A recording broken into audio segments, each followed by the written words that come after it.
전문가가 밝히는 우리나라와 일본이 전쟁했을 경우 결과? 안녕하십니까. 오늘은 아마 영원토록 식지 않을 논쟁거리인 한국군 vs 자위대 전쟁 시엔 누가 이길까?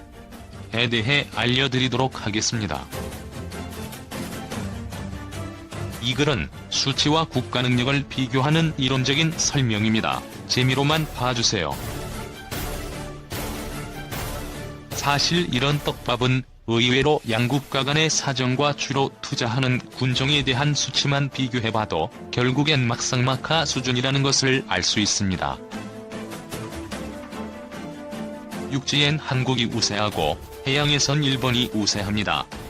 공군의 경우 공중급육이나 기타 지원기 등은 일본이 우세하지만 전투기 보유 수량이나 비율로는 한국이 우세합니다. 이 쉽지 않는 떡밥에 대해 양측 모두 군대에 비슷한 규모의 유지 능력과 투자 능력을 한다고 가정하고 세세하게 비교하겠습니다. 실제로도 한국과 일본의 무기 성능은 대부분 비슷한 수준이기에 이론적인 성능과 양적 능력 및 수뇌부와 사령부의 전술 능력을 우선적으로 봅니다.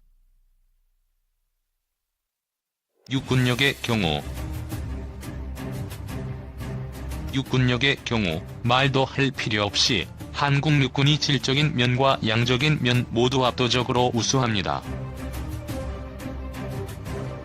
일단 일본의 경우 섬국가이기에 해군과 공군력에 치중할 수밖에 없어서 자신들의 영토를 충분히 방어할 만한 15만 명의 육자대에 만족하지만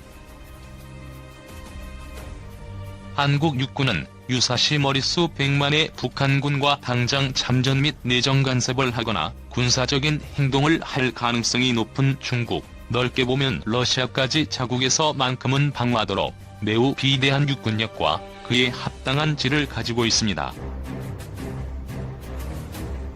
미국의 동아시아 견제에도 한국의 육군력을 통해 대륙에서 오는 동구권 세력을 막고 일본의 해군력을 통해 해상을 방어한 뒤 자국의 첩보 및 정보 수집 능력으로 한국군을 지원하는 방식을 원하기도 하고 또 그렇게 하고 있습니다.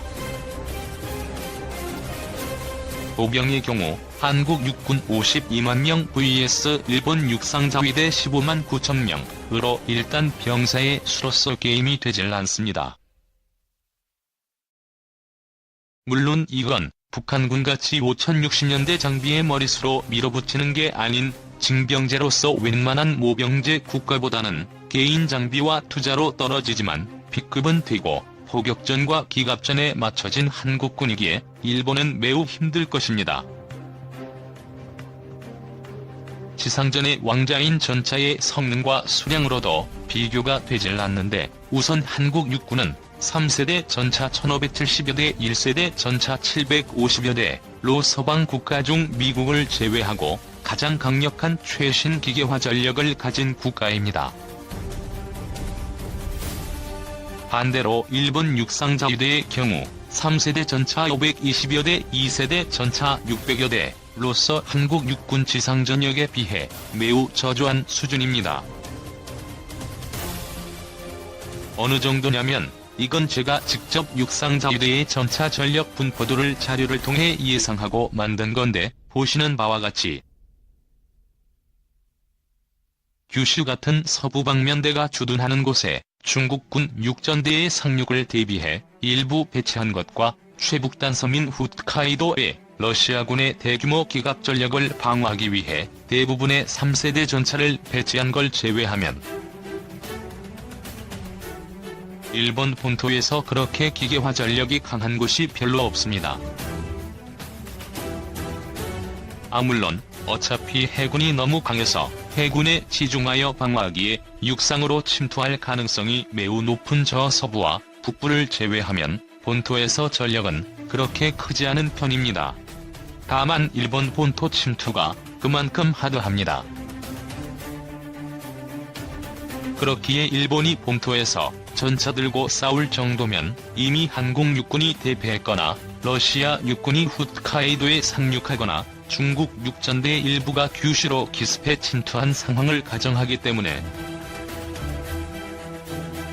저렇게 수송하기 좋도록 최신의 전차인 10식 전차를 일부러 사이즈를 경전차 마냥 줄이고 자기네 철도기간에 맞게 폭이 낮춘 뒤 열차에 탑재 가능하게 만들거나 위에 보이는 기동전투차처럼 아예 이동식 해안포처럼 기동방어전투에 치중하는 모습을 보입니다. 즉 섬나라 특성이 본토방어는 충실할지 모르나 총력전에선 많이 힘듭니다. 따라서 포병으로 쑥대밭을 만든 다음 기계화 부대를 필두로 사단끼리 손에 손잡고 북진하는 한국군과는 교리나 화력상 많은 차이를 보입니다. 육군 화력에 꽂히자 1순위인 포병 전력 역시 기갑 전력과 마찬가지로 매우 차이가 큽니다. 한국 육군은 자주포 1870여 대, 견인포 2100여 문, MLRS 250여 문을 보유하고 있고 성능 역시 인정받고 애초에 거의 대부분의 국방 예산을 육군 그것도 순항 미사일과 포병 기갑 및 국산화에 쏟아붓는 나라기에 국산화 비율과 성능도 매우 우수합니다. 일본 자위대의 경우 자주포 390여 대, 견인포 900여 문, MLRS 100여 문으로 육군 화력은 매우 뒤지는 편이지만 본토에서만큼은 방어는 충분한 수준입니다.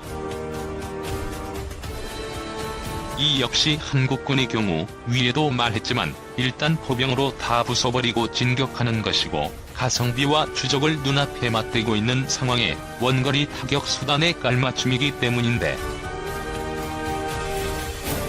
반면 자위대는 본토를 기습한 적의 대규모 중장비를 제외하면 소규모 특전부대가 아닌 이상 지리적으로나 그렇게 포병을 쓸만한 군대는 아닙니다. 수송 및 보급 능력 역시 한국 육군이 양적인 면 때문에 우세하며 장갑차의 대수와 성능 또한 우수합니다. 한국 육군은 APC 2500여 대, IFV 300여 대 수송 차량 8600여 대로 써야지 수송 및 기동전투에 큰 비중을 두는 군대입니다. 일본 육상자위대의 경우 APC 1400여 대, IFV 120여 대 수송 차량 5000여 대로 딱 적당한 양을 보유 중입니다. 다만 수송 능력에선 징병제인 한국군과 다르게 반도가 아닌 여러 개의 섬으로 이루어진 열도 국가의 영토 크기가 크고 모병제 특징상 양질의 보급과 기동 지원을 우선시하기 때문에 전투 장갑차의 수를 제외하면 수송 능력 자체는 한국군보다 우세합니다. 육군 항공대의 전력은 한국 육군은 수송 헬기 500여 기, 정찰 헬기 10기, 공격 헬기 100여 기를 보유 중이고 일본 육상자위대는 수송 헬기 530여 기, 정찰 헬기 50여 기, 공격 헬기 110여 기를 보유 중입니다. 육군 정보 탐지 능력 면에선 한국군은 본토 방어와 유사시 한반도 이북까지만 제한적인 작전 영역으로 판단하는 와중 무기의 물량과 질적인 면거리고 화력은 뛰어나게 겸비했으나 이런 지원 능력에선 비대함에 비대 떨어지는 게 흠입니다. 무인기나 육군 항공정찰 능력 역시 규모에 비해 일본 쪽이 더 뛰어난 편입니다. 하지만 일본이 결정적으로 가질 수 없는 게 바로 탄도미사일과 크루즈 미사일, 즉 전범 국가로서 군대가 아닌 준군사 집단인 자위대이기 때문에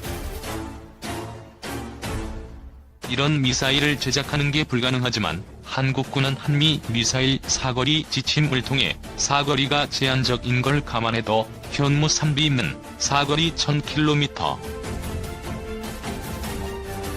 로서 한국 어디서든 일본 서부 및 중부와 중국 동부에 줄지은 주요 도시를 타격할 수 있고, 개량형인 현무 3C는 사거리 1500km로 한국 어디서든 중국 베이징과 일본 도쿄까지 타격할 수 있는 수준입니다. 실제로도 현무 3가 실전 배치되었을 때 가장 먼저 위협을 느낀 건 중국인데, 그만큼 탄도미사일과 크루즈 미사일 능력으로 충분한 원거리 공격 능력을 확보한 한국과 다르게 일본은 자위대라는 점으로 인해 가질 수 없습니다. 보복 공격의 일환으로 적이 주요 도시를 타격할 수단을 우리는 가지고 있는 겁니다. 게다가 그나마 현실성 있는 공격수단이 바로 이겁니다. 물론 일본이 집단 자위권이니 뭐니 운운하며 군사력을 증대시켜도 지금보다 질적 능력과 무력 투사 능력이 높아질 뿐 질적과 양적 측면에서 모두 가진 데다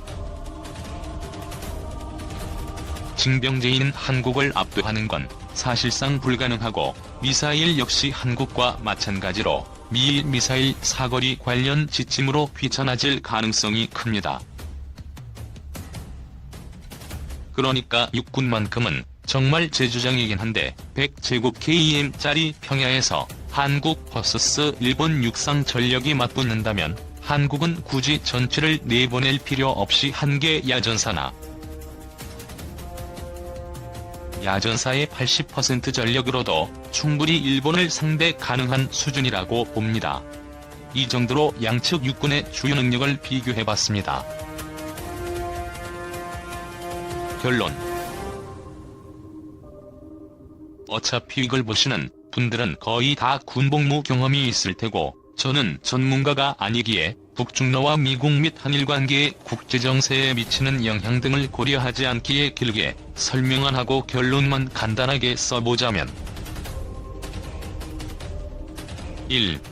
질적 양적 면에서 육군으로는 한국이 매우 강력하고 해군으로는 일본이 매우 강력하다. 2. 공군력은 비슷한 수준이지만 한국이 지원기가 일본에 비해 부실하다. 3. 국방비는 한국, 일본로 이동 차이. 4. 한국은 상륙과 수송 및 보급 능력이 일본에 비해 부실하고 일본은 상륙할 만한 규모의 군사력과 전투 능력이 부실하기에 양측 국가에 상륙하는 건 힘들다. 대마도 같은 걸 제외하면 포병끼리 전투도 거의 제한적이다. 5. 우리가 1500km 사거리의 크루즈 미사일을 가지고 있어 유사시 보복 공격이나 테러의 일환으로 대규모로 일본 측 도시를 공격할 수 있으나 일본의 첩보 능력과 해군력으로 인해 요격당하는 수도 있다. 6. 우리는 일본에 상륙하러 가다가 괴멸되고 일본은 동해안 땅 밟기도 전에 수몰된다. 양측 모두 상륙에 성공해도 한국은 대규모 상륙군을 지원하기 어렵고 일본은 규모가 적고 마찬가지로 지원 능력이 어려워서 고립됨. 7. 북한, 중국, 러시아가 참 좋아할 것이고 미국이 참 어이없어 할 것. 8. 결국엔 한일전과 한일감정이라는 특수성을 통해 양측 국가의 사람들끼리 어떨까 상상한 것일 뿐 실상은 의미 없는 짓거리. 9. 한국과 일본은 좋건 싫건 서로 장단점을 보완해 북중러를 향해 견제하고 협력할 수밖에 없는 현실. 시청해주셔서 감사합니다.